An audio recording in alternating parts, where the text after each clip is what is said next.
अस्सलामुअलैकुम। MB news के district bulletin के साथ मैं हूं नुसरत नूर। बुलेटिन का बाकायदा आगाज कर लेंगे और सबसे पहले खबर शामिल करेंगे भक्कर से। मलिक रिजवान औलख की रिपोर्ट के मुताबिक अब्बासी हॉल में होने वाली शानदार तकरीब के मेहमानाने खुसूसी सैयद सफीर हुसैन बुखारी मलिक रिजवान औलख थे।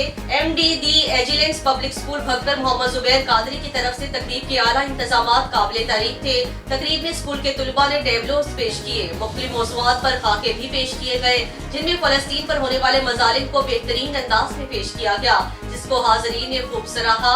मेहमानाने गिरामी ने तुलबा में इनामात तकसीम किए। तकरीब से सैयद सफीर हुसैन बुखारी और मलिक रिजवान औलख ने खिताब करते हुए कहा है कि दी एजिलेंस पब्लिक स्कूल भक्कर के तुलबा में भरपूर टैलेंट है और वो बड़े होकर अपने वालिदैन और स्कूल का नाम रोशन करेंगे। उन्होंने स्कूल इंतजामिया को भी आला कारकर्दगी पर खराज तहसीन पेश किया।